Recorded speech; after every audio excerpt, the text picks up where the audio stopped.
ദൈവതിരുനാമം മഹത്വപ്പെടുമാറാകട്ടെ. ഇന്നത്തെ രാവിലത്തെ ചിന്തയ്ക്കായിട്ട് ഒരു വേദഭാഗം നമുക്കെടുക്കാം. യാക്കോബിൻ്റെ ലേഖനം 3:5 മുതൽ 12 വരെയുള്ള വാക്യങ്ങൾ വേഗം നമുക്കൊന്ന് വായിക്കാം. യാക്കോബ് 3:5 മുതൽ 12 വരെ വാക്യം. അങ്ങനെ തന്നെ നാവും ചെറിയ അവയവമെങ്കിലും വളരെ വമ്പ് പറയുന്നു. കുറഞ്ഞ തീ എത്ര വലിയ കാട് കത്തിക്കുന്നു. നാവൊരു തീ തന്നെ. അത് നമ്മുടെ അംഗങ്ങളുടെ കൂട്ടത്തിൽ അനീതി ലോകമായി ദേഹത്തെ മുഴുവനും മലിനമാക്കി ജീവചക്രത്തിന് തീ കൊളുത്തുകയും നരകത്താൽ അതിന് തീ പിടിക്കുകയും ചെയ്യുന്നു. മൃഗം, പക്ഷി, ഇഴജാതി, ജലജന്തു ഈ വകയെല്ലാം മനുഷ്യജാതിയോട് മരുങ്ങിയും ഇരിക്കുന്നു. നാവിനെയോ മനുഷ്യർക്കാർക്കും മരുക്കാവതല്ല. അത് അടങ്ങാത്ത ദോഷം, മരണകരമായ വിഷം നിറഞ്ഞത്. അതിനാൽ നാം കർത്താവും പിതാവുമായവനെ സ്തുതിക്കുന്നു. ദൈവത്തിൻ്റെ സാദൃശ്യത്തിലുണ്ടായ മനുഷ്യരെ അതിനാൽ ശപിക്കുന്നു. ഒരു വായിൽ നിന്ന് തന്നെ സ്തോത്രവും ശാപവും പുറപ്പെടുന്നു. സഹോദരന്മാരെ, ഇങ്ങനെ ആയിരിക്കുന്നത് യോഗ്യമല്ല. ഉറവിൻ്റെ ഒരേ ദ്വാരത്തിൽ നിന്ന് മധുരവും കയ്പുമുള്ള വെള്ളം പുറപ്പെട്ടു വരുമോ? സഹോദരന്മാരെ, അത്തിവൃക്ഷം, ഒലിവുപഴം, മുന്തിരിവള്ളി, അത്തിപ്പഴവും കായ്ക്കുമോ? ഉപ്പുറവിൽ നിന്ന് മധുരമുള്ള വെള്ളം പുറപ്പെടുകയും ഇല്ല. ഇവിടെ നാവിനെ പറ്റിയാണ് പറയുന്നത്. നാവ് ഒരു തീയാകുന്നു. പ്രിയപ്പെട്ടവരെ, നമ്മുടെ ഒരു അവയവം അത് ഏറ്റവും മാരകമായ ഇതാണ്, പക്ഷേ ഏറ്റവും അനുഗ്രഹിക്കപ്പെട്ടൊരു അവയവമാണ്. യാക്കോബിൻ്റെ ലേഖനത്തിൽ 5 അധ്യായങ്ങളുണ്ട്. അതിൽ 3 അധ്യായങ്ങളിലും പറഞ്ഞിരിക്കുന്ന നാവിനെ പറ്റിയാണ്. സുവിശേഷങ്ങളിലും ഈവൻ പൗലോസിൻ്റെ ലേഖനങ്ങളിലുമൊക്കെ പല പ്രാവശ്യം നാവിനെ പറ്റി ഉദ്ധരിക്കുന്നു. എന്തിനാണെന്നറിയാമോ? നമ്മുടെ ബുദ്ധി ഉപദേശത്തിനായി. ഒരു വാക്യം കൂടെ പറയാം. യാക്കോബിൻ്റെ ലേഖനം 1:26. യാക്കോബ് 1:26. നിങ്ങളിൽ ഒരുവൻ തൻ്റെ നാവിന് കടിഞ്ഞാണിടാതെ തൻ്റെ ഹൃദയത്തെ വഞ്ചിച്ചുകൊണ്ട് താൻ ഭക്തനെന്ന് നിരൂപിച്ചാൽ അവൻ്റെ ഭക്തി വ്യർത്ഥമത്രേ. ഇവിടെ യാക്കോബ് പറയുന്നു, നാവിന് കടിഞ്ഞാണിടണം. നാവ് തീയാണ്, അതിന് കടിഞ്ഞാണിടണം. വേഗം നമുക്കിവിടെ നമുക്കൊന്ന് പോയിട്ട് വേറെ ഒന്നിലേക്ക് പോകാം. സദൃശ്യവാക്യങ്ങൾ 31 അധ്യായമുണ്ട്. ആ 31 അധ്യായത്തിൽ 30ഓളം വാക്യങ്ങൾ പറഞ്ഞിരിക്കുന്നത് നാവിനെ പറ്റിയാണ്. എത്രമാത്രം ദൈവത്തിൻ്റെ പരിശുദ്ധാത്മാവ് നമ്മളെ ബുദ്ധി ഉപദേശിക്കുന്നു നോക്കണം. 1-2 കാര്യങ്ങളിലേക്ക് മാത്രം ഒന്ന് വരട്ടെ. സദൃശ്യവാക്യങ്ങൾ 6:16 മുതൽ 19 വരെ. സദൃശ്യവാക്യങ്ങൾ 6:16 മുതൽ 19 വരെ. 6 കാര്യം യഹോവ വെറുക്കുന്നു, 7 കാര്യം അവന് അറപ്പാകുന്നു. ഗർവമുള്ള കണ്ണും വ്യാജമുള്ള നാവും, കുറ്റമില്ലാത്ത രക്തം ചൊരിയുന്ന കൈയും, ദുരുപായം നിരൂപിക്കുന്ന ഹൃദയവും, ദോഷത്തിന് ബന്ധപ്പെട്ട് ഓടുന്ന കാലും, ഭോഷ്ക് പറയുന്ന കള്ളസാക്ഷിയും, സഹോദരന്മാരുടെ ഇടയിൽ വഴക്കുണ്ടാക്കുന്നവനും തന്നെ. 6 കാര്യം യഹോവ വെറുക്കുന്നു, 7 കാര്യം അവന് അറപ്പാകുന്നു. ഈ 7 കാര്യങ്ങളിൽ 3 കാര്യം നാവിനെ പറ്റിയാണ്. വ്യാജമുള്ള നാവ്, വീണ്ടും താഴോട്ട് വരുമ്പോൾ ഭോഷ്ക് പറയുന്ന കള്ളസാക്ഷി, സഹോദരന്മാരുടെ ഇടയിൽ വഴക്കുണ്ടാകുന്നതിന്. 7 കാര്യങ്ങളിൽ 4 കാര്യം സദൃശ്യവാക്യങ്ങൾ നമ്മളെ ഉപദേശിക്കുന്നു. നാവ് തീയാണ്, അതിനെ അടക്കണം. 1-2 കാര്യങ്ങൾ കൂടി വേഗം പറയാം. 1 പത്രോസ് 3:10. ജീവനെ ആഗ്രഹിക്കുകയും ശുഭകാലം കാണുവാൻ ഇച്ഛിക്കുകയും ചെയ്യുന്നവൻ ദോഷം ചെയ്യാതെ തന്നെ നാവിനെയും വ്യാജം പറയാതെ അതിരത്തെയും അടക്കിക്കൊള്ളട്ടെ. മത്തായി 15:10 മുതൽ 11 വരെയുള്ള വാക്യം. പിന്നെ അവൻ പുരുഷാരത്തെ അരികെ വിളിച്ച് അവരോട് പറഞ്ഞത് കേട്ടു ഗ്രഹിച്ചുകൊള്ളുവീൻ. മനുഷ്യനെ അശുദ്ധി വരുത്തുന്നത് വായിക്കകത്തും ചെല്ലുന്നതല്ല, വായിൽ നിന്ന് പുറപ്പെടുന്നത്തെ അത് മനുഷ്യനെ അശുദ്ധമാക്കുന്നു. എഫേസ്യ ലേഖനം 4:29. കേൾക്കുന്നവർക്ക് കൃപ ലഭിക്കേണ്ടതിന് ആവശ്യം പോലെ ആത്മീയവർത്തയ്ക്കായി നല്ല വാക്കല്ലാതെ ആകാത്തതൊന്നും നിങ്ങളുടെ വായിൽ നിന്ന് പുറപ്പെടരുത്. ഇത് കൽപ്പനയാണ്. യേശുക്രിസ്തു വരെ പറഞ്ഞു, നിങ്ങളുടെ നാവ് സൂക്ഷിക്കണം. സദൃശ്യവാക്യം 18:21. മരണവും ജീവനും നാവിൻ്റെ അധികാരത്തിലിരിക്കുന്നു, അതിലിഷ്ടപ്പെടുന്നവൻ അതിൻ്റെ ഫലം അനുഭവിക്കും. മരണവും ജീവനും നാവിൻ്റെ അധികാരത്തിൽ ഇരിക്കുന്നു. നമ്മുടെ നാവ് കൊണ്ട് ഒരാളെ പണിയാം, നമ്മുടെ നാവ് കൊണ്ട് ഒരാളെ തകർക്കാം. വേദപുസ്തകത്തിൽ അനേക ഉദാഹരണങ്ങൾ ഇതിനെപ്പറ്റിയുണ്ട്. നമുക്ക് ഉൽപ്പത്തി മുതലൊന്ന് തുടങ്ങാം. ഉൽപ്പത്തിയിൽ 2-ാം അധ്യായം വരുമ്പോൾ യഹോവയായ ദൈവം മനുഷ്യനെ സൃഷ്ടിച്ചതിന് ശേഷം ആദമിനോട് പറഞ്ഞു, നിനക്ക് തോട്ടത്തിലുള്ള സകല വൃക്ഷങ്ങളുടെയും ഫലം ഭക്ഷിക്കാം, നടുക്ക് നിൽക്കുന്നത് കഴിക്കരുത്, കഴിക്കുന്ന നാളിൽ നീ മരിക്കും. സാത്താൻ പിശാച് ഉൽപ്പത്തി 3:1 വന്നിട്ട് ഹവ്വായെ വശീകരിക്കാൻ ശ്രമിക്കുന്നുണ്ട്. അവിടെ പിശാചിങ്ങനെ ചോദിക്കുന്നത്, യഹോവയായ ദൈവം ഉണ്ടാക്കിയ എല്ലാ കാട്ടുജാതികളെക്കാളും പാമ്പ് കൗശല്യമേറിയതായിരുന്നു.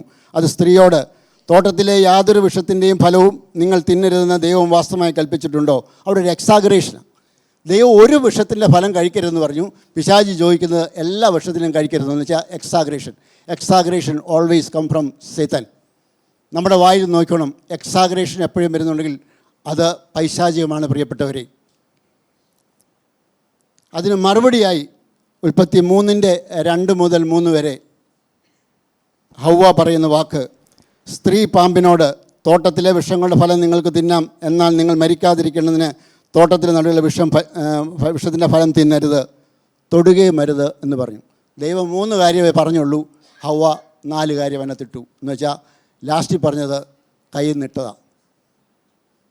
അവിടെ ഒരു ഫോഷ്ക്ക്, ലോകത്തിലെ ആദ്യത്തെ പാപം ഫോഷ്ക്ക്.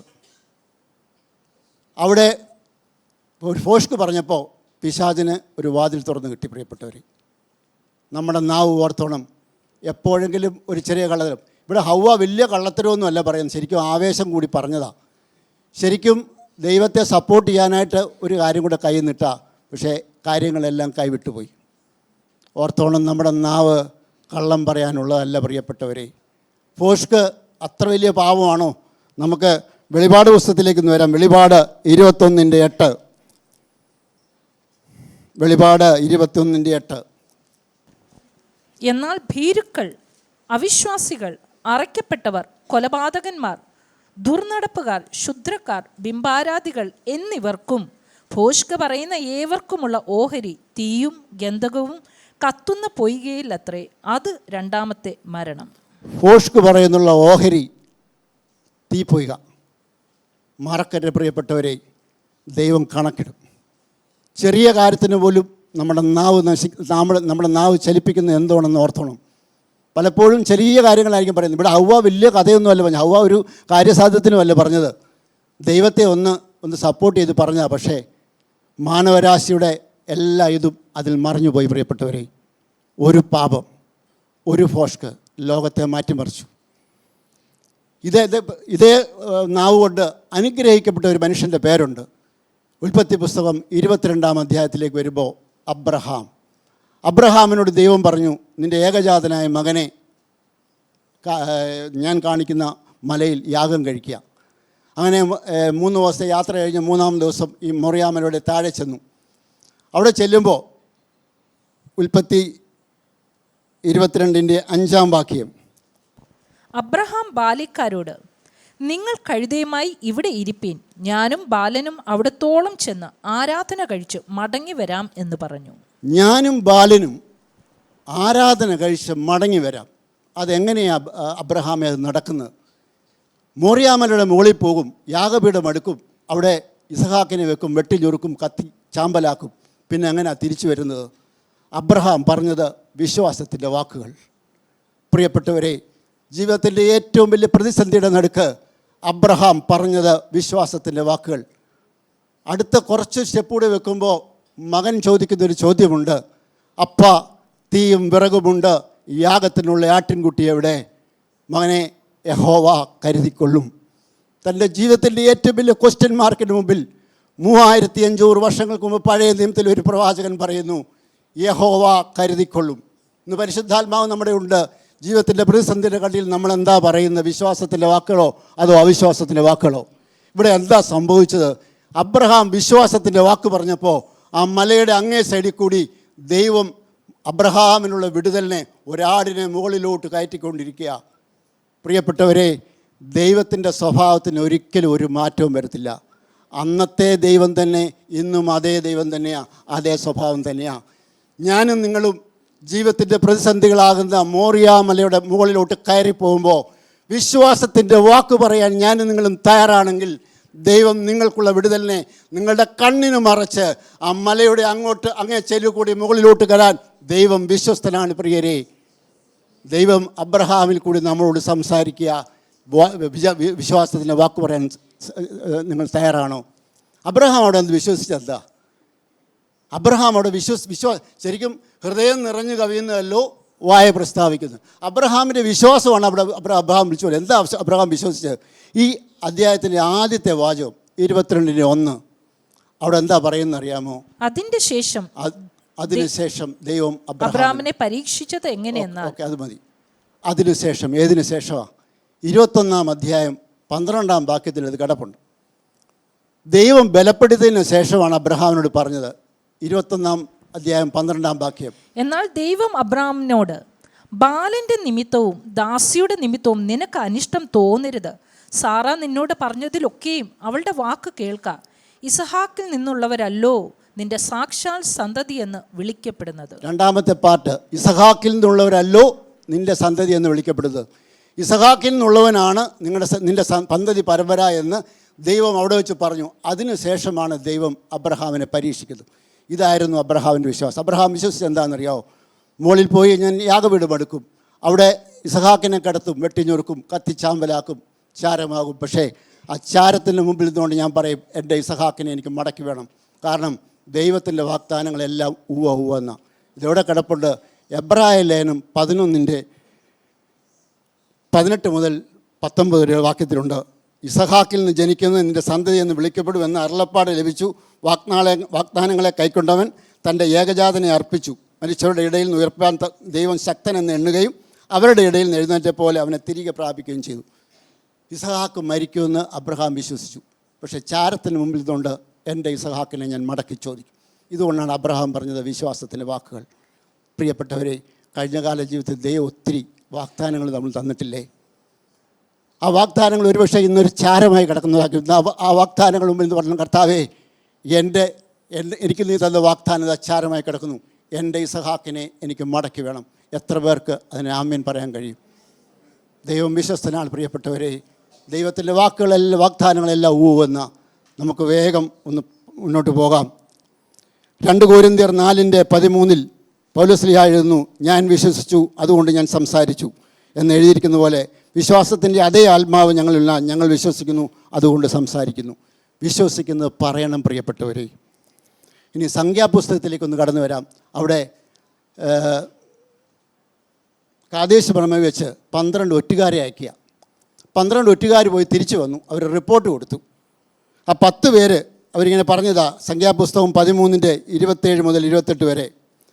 അവർ അവരോട് വിവരിച്ച് പറഞ്ഞെന്നാൽ, നീ ഞങ്ങളെ അയച്ച ദേശത്ത് ഞങ്ങൾ പോയി, അത് പാലും തേനും ഒഴുകുന്ന ദേശം തന്നെ. അതിൻ്റെ ഫലങ്ങളിതാ. എങ്കിലും ദേശത്ത് പാർക്കുന്ന ജനങ്ങൾ ബലവാന്മാരും പട്ടണങ്ങളിൽ ഏറ്റവും ഉറപ്പും വലിപ്പമുള്ളതാകുന്നു. ഞങ്ങൾ അനാക്കിൻ്റെ പുത്രന്മാരെയും അവിടെ കണ്ടു. അവരെ അവിശ്വാസത്തിൻ്റെ വാക്ക് അവിടെ പറയുന്നു. അപ്പോൾ അതിൻ്റെ താഴെ 30:31 വരെ. എന്നാൽ കാലേബ് മോശയുടെ മുമ്പാകെ ജനത്തെ അമർത്തി, നാം ചെന്ന് അത് കൈവശമാക്കുക, അത് ജയിപ്പാൻ നമുക്ക് കഴിയുമെന്ന് പറഞ്ഞു. എങ്കിലും അവനോട് കൂടെ പോയിരുന്ന പുരുഷന്മാർ, ആ ജനത്തിൻ്റെ നേരെ ചെല്ലുവാൻ നമുക്ക് കഴിയുകയില്ല, അവർ നമ്മിലും ബലവാന്മാർ ആകുന്നു എന്ന് പറഞ്ഞു. കാലേബും യോശുവയും പറഞ്ഞു, നമുക്കത് സാധ്യമാവും. ഇവർ ഈ 12 പേരും കണ്ടത് ഒരുപോലെ. പക്ഷേ വിശ്വാസത്തിൻ്റെ വാക്ക് പറഞ്ഞത് കാലേബ് യോശുവ, അവർ മാത്രം കടന്നാൽ മതി എന്ന് പറഞ്ഞു. കാഴ്ചയാലല്ല, വിശ്വാസത്താലേ. നമ്മൾ ജീവിക്കുന്നത് കാഴ്ചയാലാണോ വിശ്വാസത്താലാണോ? നമ്മളെ ഒന്ന് നോക്കാൻ പ്രിയപ്പെട്ടവരെ. നമ്മുടെ വായിൽ നിന്ന് വരുന്ന വാക്കുകൾ വിശ്വാസത്തിൻ്റെ വാക്കുകളായിരിക്കണം. ഇവിടെ 10 പേര് അവിശ്വാസം പറഞ്ഞു, അവർ ഫോഷ്ക്ക് പറഞ്ഞു. ആ 10 പേരും അവിടെ പട്ടുപോയി. അവർ മാത്രമല്ല അവരുടെ ഫോഷ്ക്ക് വിശ്വസിച്ചവരും മരിച്ചുപോയി. പക്ഷേ 2 പേരും അവരുടെ കുടുംബങ്ങളും അക്കരെ കടന്നു. എങ്ങനെയാണെന്നറിയാം? വിശ്വാസത്തിൻ്റെ വാക്ക് പറഞ്ഞു. പ്രിയപ്പെട്ടവരെ, ദൈവം നമുക്ക് വിശ്വാസം തന്നിന്ന് അത് പറയാനാണ്. പറയുമ്പം വാതിലുകൾ താനെ തുറക്കപ്പെടും. പ്രിയപ്പെട്ടവരെ, അനേക പ്രാവശ്യം എൻ്റെ ജീവിതത്തിൽ ഇത് പറയുന്നുണ്ട്. ഞാനിതിപ്പോൾ ഇവിടെ വിവരിക്കുന്നില്ല. പല പ്രതിസന്ധികളുടെ നടുവിൽ നിന്നും വിശ്വാസത്തിൻ്റെ വാക്ക് വെച്ചപ്പോൾ തുറന്ന അനേകം ഏറിയകളുണ്ട്. പ്രിയപ്പെട്ടവരെ, വിശ്വാസത്തിൻ്റെ വാക്ക് പറയണം. ദൈവം വിശ്വസ്തനാണ്. 3 എബ്രായ ബാലന്മാർ, ശദ്രക്ക്, മേശക്ക്, അബേദ്നെഗോ, ദാനിയേലിൻ്റെ പുസ്തകത്തിലാണ്. നമ്മളവിടെയൊക്കെ നമുക്കറിയാവുന്ന വചനമായുണ്ട്. അവരോട് പറഞ്ഞു, ഈ പ്രതിമയെ നമസ്കരിക്കണം എന്ന് തോന്നി. അവർ പറഞ്ഞു നടക്കത്തില്ല എന്ന്. അവർ പറഞ്ഞു ഞങ്ങളുടെ ദൈവം ഞങ്ങളെ വിടുവിക്കും, ഇനിയും വിടുവിച്ചില്ലെങ്കിലും സാരമില്ല.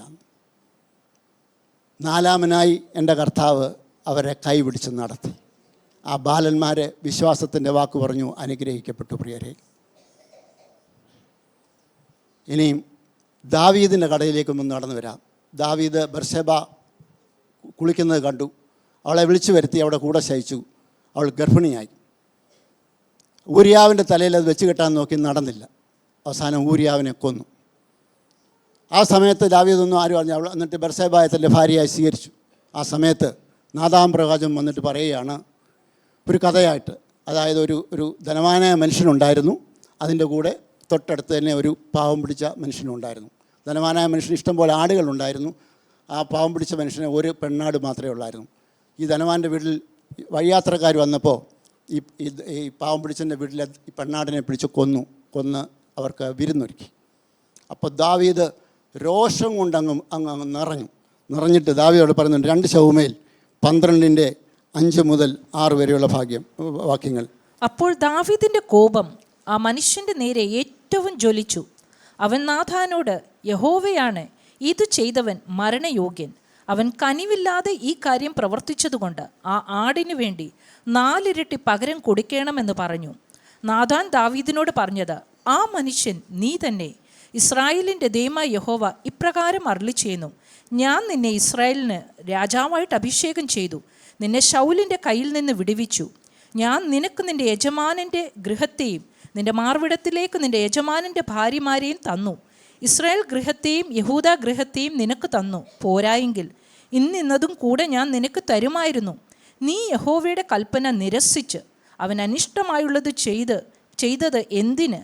ഹിത്യനായ ഊരിയാവെ വാൾ കൊണ്ട് വെട്ടി അവൻ്റെ ഭാര്യയെ നിനക്ക് ഭാര്യയായിട്ട് എടുത്തു. അവനെ അമോന്യരുടെ വാൾ കൊണ്ട് കൊല്ലിച്ചു.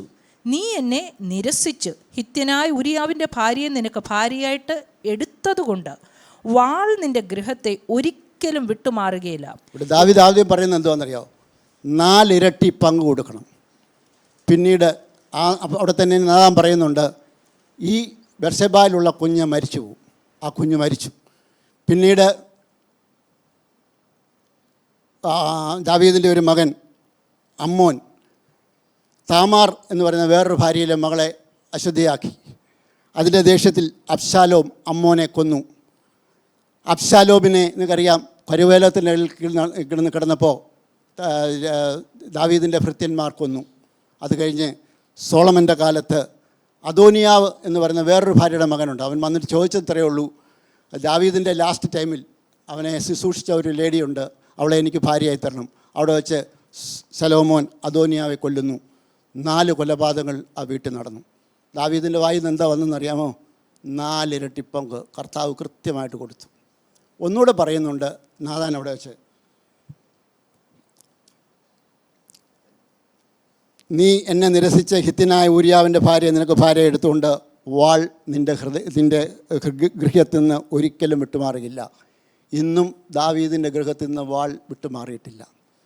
പ്രിയരെ, വാക്കുകൾ ശക്തിയുള്ളതാണ്. ഇതവിടെ എടുത്ത് പ്രയോഗിക്കാനുള്ളതല്ല, കള്ളം പറയാനുള്ളതല്ല. ദൈവത്തെ സ്തുതിക്കേണ്ട നാവ് വേറെ എന്തിനൊക്കെ ഉപയോഗിക്കുമ്പോൾ ഓർത്തോണം, ശാപവും അനുഗ്രഹവും നമ്മുടെ നാവിൻ്റെ തുമ്പിലാണ്. ഏലിയാവിൻ്റെ കഥ നമുക്കറിയാം. അഹാബിൻ്റെ കൊട്ടാരത്തിൽ ചെന്നിട്ട് പറഞ്ഞു, ഇനിയും ഞാൻ പറയാതെ മഴ പെയ്യത്തില്ല. നേരെ പോയി കെരീത്തത്തോടിൽ ഒളിച്ചിരുന്നു.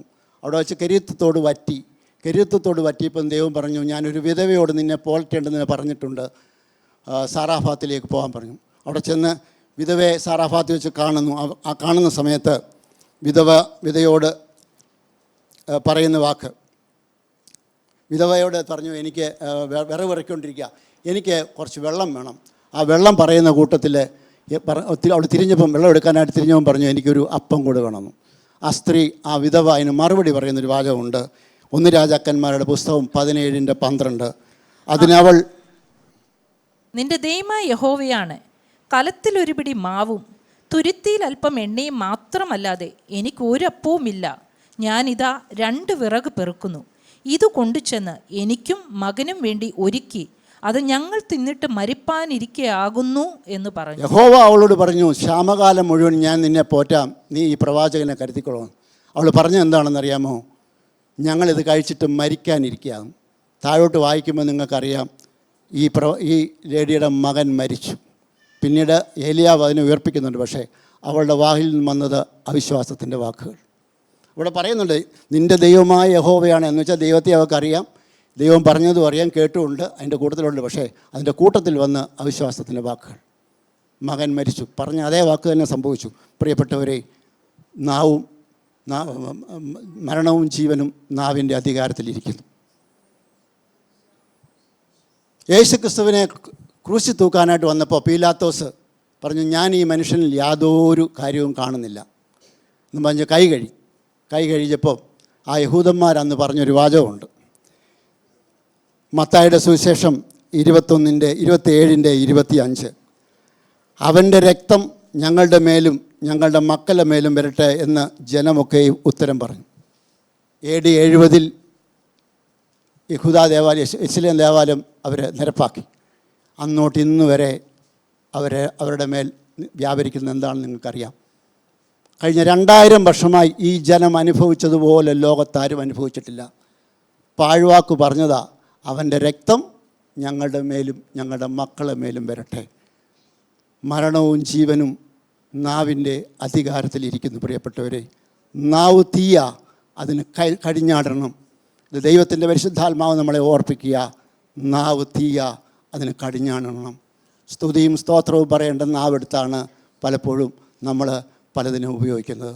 കണക്ക് കൊടുക്കേണ്ടി വരും. പ്രിയപ്പെട്ടവരെ, യേശുക്രിസ്തുവിൻ്റെ ശുശ്രൂഷ എന്തായിരുന്നു? നമ്മൾ കാണുമ്പോൾ പുൾപിറ്റിൽ നിന്ന് പ്രസംഗിച്ചു, രോഗികളെ സൗഖ്യമാക്കി, ഭൂതങ്ങളെ പുറത്താക്കി. അത് മാത്രമല്ലായിരുന്നു. യേശുക്രിസ്തു പറയുന്നുണ്ട്, എന്നെപ്പറ്റി പുസ്തകച്ചുരുളിൽ എഴുതിയിരിക്കുന്നുവെന്ന്. അത് യെശയ്യാവിൽ എഴുതിയിട്ടുണ്ട് 50:4. തളർന്നിരിക്കുന്നവനെ വാക്കുകൊണ്ട് താങ്ങുവാൻ അറിയേണ്ടതിന് യഹോവയായ കർത്താവ് എനിക്ക് ശിഷ്യന്മാരുടെ നാവ് തന്നിരിക്കുന്നു. അവൻ രാവിലെ തോറും ഉണർത്തുന്നു, ശിഷ്യന്മാരെ കേൾക്കുന്നതിന് അവൻ എൻ്റെ ചെവി ഉണർത്തുന്നു. തളർന്നിരിക്കുന്നവനെ താങ്ങേണ്ടതിന് അവൻ എനിക്ക് ശിഷ്യന്മാരുടെ നാവ് തന്നിരിക്കുന്നു. ഈ നാവ് നമുക്കുമുണ്ട് പ്രിയപ്പെട്ടവരെ. ഒരുപക്ഷെ പുൾപിറ്റിൽ നിന്ന് പ്രസംഗിക്കാനോ അല്ലെങ്കിൽ രോഗശാന്തിയുടെ വരം തന്നിട്ടില്ല. പക്ഷേ ഏത് അഭിഷേകമുള്ള വിശ്വാസിക്കും ദൈവം തന്നിരിക്കുന്ന തളർന്നിരിക്കുന്നവരെ താങ്ങുവാനുള്ള ശിഷ്യന്മാരുടെ നാവ്. ഞാൻ ചോദിച്ചോട്ടെ, ഇതൊരു താലന്തിൻ്റെ ഭാഗമാണ്. താലന്തിന് കണക്ക് കൊടുക്കേണ്ടി വരും. വ്യക്തമായിട്ട് ദൈവത്തിൻ്റെ പരിശുദ്ധാത്മാവ് പറയുന്ന 5 താലന്ത് 10 2 താലന്തുള്ള 4 പക്ഷേ 1 താലന്തിന് കുഴിച്ചിട്ട് അവനോട് പറഞ്ഞെന്താ? അവനെടുത്ത് പുറത്തോട്ടെറിയുക, അവിടെ പല്ലും കരച്ചിലും ഉണ്ടാവും. ന്യായവിസ്താര നാളിൽ നമ്മളിതിന് കണക്ക് കൊടുക്കേണ്ടി വരും. വേഗം വരാം. യെശയ്യാവ് 61:1.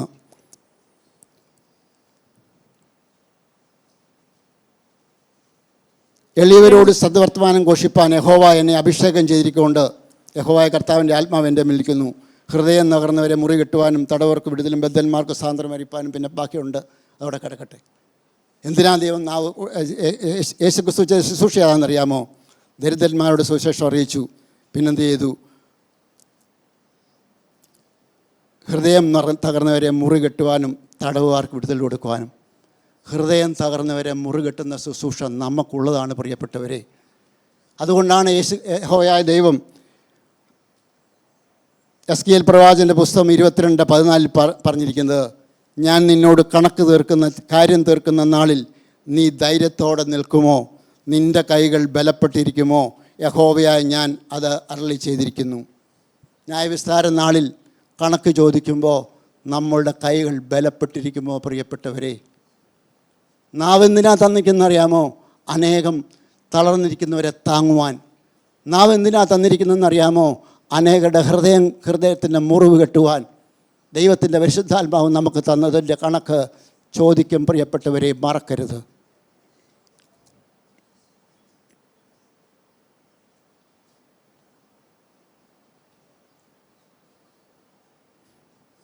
മത്തായിയുടെ സുവിശേഷം 5:22 വേഗം ഒന്ന് വരാം. മത്തായി 5:22. ഞാനോ നിങ്ങളോട് പറയുന്നത്, സഹോദരനോട് കോപിക്കുന്നവനെല്ലാം ന്യായവിധിക്ക് യോഗ്യനാകും. സഹോദരനോട് നിസ്സാര എന്ന് പറഞ്ഞാലോ ന്യായാധിപ സഭയുടെ മുമ്പിൽ നിൽക്കേണ്ടി വരും. മൂഢ എന്ന് പറഞ്ഞാലോ അഗ്നി നരകത്തിന് യോഗ്യനാകും. സഹോദരനോട് നിസ്സാര എന്ന് പറഞ്ഞാലോ ന്യായാധിപ സഭയിൽ നിൽക്കേണ്ടി വരും, മൂട എന്ന് പറഞ്ഞാലോ അഗ്നി നരകത്തിന് യോഗ്യനാവും. ഒരു വാക്ക് മതി പ്രിയപ്പെട്ടവരെ, നമ്മൾ വാക്കുകൾക്ക് കണക്ക് കൊടുക്കേണ്ടി വരും. ഇവിടെ ആരും നിസ്സാരായെന്നോ മൂടാന്നോ പറയത്തില്ല, പക്ഷേ അതിന് ഈക്വലൻ്റായിട്ടുള്ള വാക്കുകൾ പറയും പലപ്പോഴും. എന്താണെന്നറിയാമോ? അവനെ ഒന്നിനും കൊള്ളത്തില്ല, അല്ലെ അവന് ഒരു കഴുതയാണ്, അല്ലെങ്കിൽ വേറെ പല വാക്കുകൾ നമ്മൾ ഉപയോഗിക്കും. ഓർത്തോണം പ്രിയപ്പെട്ടവരെ, അഗ്നി നരകത്തിന് യോഗ്യനാവുന്ന ദൈവത്തിൻ്റെ പരിശുദ്ധാത്മാവ് എഴുതി വച്ചിരിക്കുക. മറക്കല്ലേ പ്രിയപ്പെട്ടവരെ, വാക്കുകൾ തീയ, നാവ് തീയ, അതിന് കടിഞ്ഞാണിടണം. പലപ്പോഴും ഈ വാക്ക് നമ്മൾ ഉപയോഗിച്ചിട്ടുണ്ടോ? പലപ്പോഴും നിസ്സാര എന്ന് വെച്ചാൽ, മൂട എന്ന് വെച്ചാൽ അഗ്നി നരകത്തിന് യോഗ്യനാവും. അവനൊരു കഴിവുകെട്ടാനാണെന്ന് പല പ്രാവശ്യം നമ്മൾ പറഞ്ഞിട്ടുണ്ടോ? വഴിയിൽ നിന്ന് മറക്കല്ലേ, കണക്ക് കൊടുക്കേണ്ടി വരും. അതും അഗ്നി നരകം. എഫേസ്യ ലേഖനം 5:4, അങ്ങനെയാകുന്നു വിശുദ്ധന്മാർക്ക് ഉചിതം, ചീത്തത്തരം, പൊള്ളവാക്ക്, കളിവാക്ക് എന്നും ചേർത്തില്ലാത്തൊന്നും വരുത്, സ്തോത്രം അത്രേ വേണ്ടത്. വെളിപാട് പുസ്തകം 12:10 വരുമ്പോൾ യേശുക്രിസ്തു രാജത്വം പ്രാപിക്കുക. അവിടെ എന്താ എഴുതിയിരിക്കുന്നറിയോ? അപ്പോൾ ഞാൻ സ്വർഗത്തിൽ ഒരു മഹാശബ്ദം കേട്ടത്, ഇപ്പോൾ നമ്മുടെ ദൈവത്തിൻ്റെ രക്ഷയും ശക്തിയും രാജ്യവും അവൻ്റെ ക്രിസ്തുവിൻ്റെ ആധിപത്യവും തുടങ്ങിയിരിക്കുന്നു. നമ്മുടെ സഹോദരന്മാരെ രാപ്പകൽ ദൈവസന്നിധിയിൽ കുറ്റം ചുമത്തുന്ന അപവാദിയെ തള്ളിക്കളഞ്ഞുവല്ലോ. അവിടെ ഒറ്റ വാക്ക് പറഞ്ഞാൽ മതി, പിശാചിനെ തള്ളിക്കളഞ്ഞു. പക്ഷേ ദൈവത്തിൻ്റെ പരിശുദ്ധാത്മാവിടെ വിശദീകരിച്ച് എഴുതിയിരിക്കുക. എന്താണെന്നറിയോ? നമ്മുടെ സഹോദരന്മാരെ രാപ്പകൽ ദൈവസന്നിധിയിൽ കുറ്റം പറയുന്ന അപവാദിയെ തള്ളിക്കളഞ്ഞല്ലോ. അതിൻ്റെ അർത്ഥം, അപവാദം പറയുന്ന പിശാചിൻ്റെ കൂട്ടുവേലക്കാരനാണ്. നമ്മുടെ നാവിൽ നിന്ന് പരദൂഷണം മാറിപ്പോണം പ്രിയപ്പെട്ടവർ. പരദൂഷണം പറയുന്ന വളരെയായിരിക്കും, പക്ഷേ കേട്ട് കഴിഞ്ഞാൽ അത് താഴോട്ടിറങ്ങും. അത് സദൃശ്യവാക്യങ്ങൾ 2 പ്രാവശ്യം ഉദ്ധരിച്ചിട്ടുണ്ട്.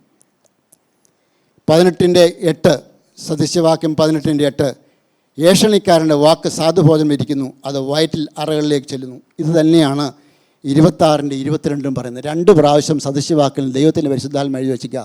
അത് ഉള്ളറകളിലേക്ക് കടന്നാൽ മരണം എന്ന് വെച്ചാൽ നമ്മുടെ ആത്മാവിൻ്റെ മരണം. മറക്കല്ലേ പ്രിയപ്പെട്ടവരെ, വാക്കുകൾ ശക്തമാണ്. വാക്കുകൾ ഉപയോഗിക്കേണ്ട വിധത്തിൽ.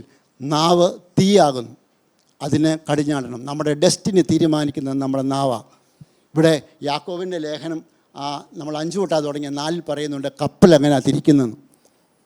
അതിൻ്റെ നങ്കൂരം, അത് അതിൻ്റെ ചുക്കാൻ തിരിക്കുന്നത് എന്നപോലെ പറഞ്ഞതുപോലെ നമ്മുടെ ജീവിതത്തിൻ്റെ ചക്രം തിരിക്കുന്നത് നമ്മുടെ നാവ. മറക്കല്ലേ പ്രിയപ്പെട്ടവരെ, നാവ് തീയാകുന്നു, അതിനെ കടിഞ്ഞാണിടണം. ഓരോരുത്തരും, കൊലാസ്യ ലേഖനം 4:6, ഓരോരുത്തരോട് നിങ്ങൾ എങ്ങനെ ഉത്തരം പറയണമെന്ന് അറിയേണ്ടത് നിങ്ങളുടെ വാക്ക് എപ്പോഴും കൃപയോടുകൂടിയതും ഉപ്പിനാൽ രുചി വരുത്തിയതുമായിരിക്കട്ടെ. എന്തിനാ ദൈവം നാവ് തന്നിരിക്കുന്നതെന്ന് അറിയാമോ? മത്തായിയുടെ സുവിശേഷം 10:32, മനുഷ്യരുടെ മുമ്പിൽ എന്നെ ഏറ്റുപറയുന്ന ഏവനെയും സ്വർഗസ്ഥനായ എൻ്റെ പിതാവിൻ്റെ മുമ്പിലും ഞാൻ ഏറ്റുപറയും. കർത്താവായ യേശുക്രിസ്തുവിൻ്റെ മഹത്വം വിളിച്ചു കൊല്ലാനാണ് നാവ് തന്നിരിക്കുന്നത്. എന്തിനാണെന്നറിയാമോ? സങ്കീർത്തനങ്ങളാലും സ്തുതികളാലും എപ്പോഴും കർത്താവിൽ പ്രാർത്ഥിപ്പാൻ തന്നിരിക്കുന്ന നാവ. കൊളോസ്യ ലേഖനത്തിൽ 3-ാം അധ്യായത്തിൽ എഴുതിയിട്ടുണ്ടല്ലോ. എന്തിനാ അത് ഉപയോഗിക്കുന്നത്? മറ്റുള്ളവരെ കുറ്റം പറയാൻ. അനേക ജീവിതങ്ങൾ തകർന്നത് ചിലരുടെ നാക്കിൻ്റെ പ്രയോഗമല്ലേ പ്രിയപ്പെട്ടവരെ? അനേകരുടെ ശുശ്രൂഷകൾ തകർന്നത് ചിലരുടെ വാക്കുകൾ കൊണ്ടല്ലേ പ്രിയപ്പെട്ടവരെ? കണക്ക് കൊടുക്കേണ്ടി വരും പ്രിയപ്പെട്ടവരെ. ഒരുപക്ഷേ വ്യഭിചാരമോ കൊലപാതകമോ അല്ലെങ്കിൽ പിടിച്ചുപറിയോ ഒക്കെ ചെയ്യാനായിട്ട് ഇച്ചിരി ബുദ്ധിമുട്ടാണ്. പക്ഷേ വളരെ ഈസിയായിട്ട് ചെയ്യാവുന്ന നാവിൻ്റെ പ്രയോഗം. നാവ് തീയാണ്, അതിനെ നീക്കണം. എന്നിട്ട് അവിടെ പറയുന്നുണ്ട്, അവിടെ ഒരു ഉറവയിൽ നിന്ന് തന്നെ നല്ലതും ചീത്തയും പുറപ്പെടുമോ? ഇല്ല. ഞായറാഴ്ച രാവിലെ വന്ന് സ്തോത്രവും സ്തുതിയും അന്യഭാഷയും പറയുന്ന വായിട്ട് ബാക്കി 7 ദിവസവും എങ്ങനെയും പ്രവർത്തിക്കാൻ നമുക്ക് അധികാരമില്ല പ്രിയപ്പെട്ടവരെ. ഒരേ വായിൽ നിന്നും 2 പുറപ്പെടത്തില്ല എന്ന് വളരെ വ്യക്തമായിട്ടുള്ള എഴുതി വച്ചിരിക്കുക. പിശാചിന് കൊടുക്കുന്ന ആയുധങ്ങളൊന്നും അവനിടയ്ക്കിടയ്ക്ക് ചോദിച്ചോളം പറഞ്ഞു വയ്ക്കും, പക്ഷേ ദൈവം അതിനെ മാനിക്കത്തില്ല പ്രിയപ്പെട്ടവരെ. നമ്മുടെ നാവ് എങ്ങനെ ഇരിക്കുന്നു? ബാക്കി മാനസാന്തരപ്പെട്ട് കാണാൻ നാവ് മാനസാന്തരപ്പെട്ടു നോക്കിയാൽ മതി, രക്ഷയിൽ വന്നിട്ടുണ്ടോ എന്ന് ശരിക്കറിയാൻ പറ്റും. പഴയ മനുഷ്യനെ ഉരിഞ്ഞു കളയുമ്പോൾ ഇതുകൂടെ കളയണം. നാവ് തീയ, അതിനെ കടിഞ്ഞാണിടണം. 1 പത്രോസ് 2:9, നിങ്ങളോ അന്ധകാരത്തിൽ നിന്ന് അത്ഭുത പ്രകാശം വിളിച്ചവൻ്റെ സൽഗുണങ്ങളെ പോഷിപ്പാൻ തക്കണം തിരഞ്ഞെടുത്തപ്പെട്ട ജാതിയും രാജകീയ പുരോഹിതവും വിശുദ്ധ ജനവും ആകുന്നു. നിങ്ങൾ എന്തിനാ അന്ധകാരത്തിൽ നിന്ന് അത്ഭുതപ്രാർത്ഥന വിളിച്ചവൻ്റെ സദ്ഗുണങ്ങളെ ഘോഷിപ്പാൻ. നമ്മുടെ നാവ് എന്തിനാണെന്നറിയാമോ? കർത്താവായ യേശു ക്രിസ്തുവിൻ്റെ സദ്ഗുണങ്ങളെ ഘോഷിപ്പാൻ. അതെന്തിനാണ് ഉപയോഗിക്കുന്നത് നമുക്ക് തീരുമാനിക്കാം. റോമർക്ക് എഴുതിയ ലേഖനം 12:1 ഇന്ന് രാവിലെ പാസ്റ്റർ അതിനെപ്പറ്റിയാണ് പറഞ്ഞത്. സഹോദരന്മാരെ, ഞാൻ നിങ്ങളുടെ ദൈവത്തിൻ്റെ മനസ്സലിയെ ഓർപ്പിച്ച് നിങ്ങളെ പ്രബോധിപ്പിക്കുന്നത്, നിങ്ങൾ ബുദ്ധിയുള്ള ആരാധനായി നിങ്ങളുടെ ശരീരം ജീവൻ വിശുദ്ധ ദൈവത്തിന് പ്രസാദമായി യാഗമായി അർപ്പിപ്പി. എന്ന് വെച്ചാൽ നമ്മുടെ ശരീരങ്ങളെ ജീവനുള്ള യാഗമായി അർപ്പിക്കണം. ഇതിന് റെഫറൻസ് പഴയ നിയമത്തിൽ കിടപ്പുണ്ട്. പഴയ നിയമത്തിൽ ലേവ്യ യാഗം കഴിക്കുമ്പോൾ ഒരാടിനെ കൊണ്ടുവന്ന് അതിനെ കൊന്നു, എന്നിട്ട് അതിൻ്റെ രക്തമെടുത്ത് തളിക്കും, അതിനുശേഷം അതിൻ്റെ തൊലി ഉരിക്കും, എന്നിട്ട് ആടിനെ മുഴുവനായിട്ടല്ല ആ യാഗപ്പെടുത്തി വെക്കുന്നതിനെ കട്ട് ചെയ്ത. അങ്ങനെയാണെങ്കിൽ ഇന്ന് പകൽക്കാലം നമ്മളെ സമർപ്പിക്കേണ്ടത് കട്ട് ചെയ്ത, മുഴുവനായിട്ടല്ല കട്ട് ചെയ്ത്. എങ്ങനെയാ?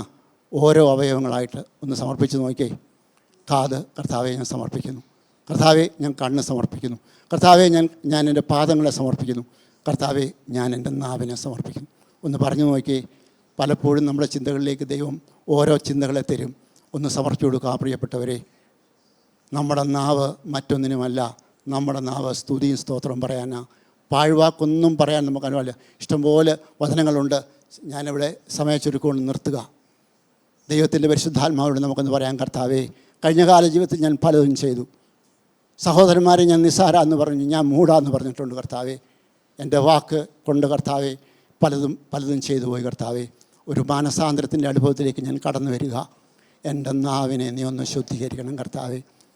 എൻ്റെ നാവ് കർത്താവേ ഒരു വിശ്വാസിക്ക് ചേർന്ന വാക്കായി കർത്താവ് ഓർക്കുവാൻ കൃപ തരണേ കർത്താവേ.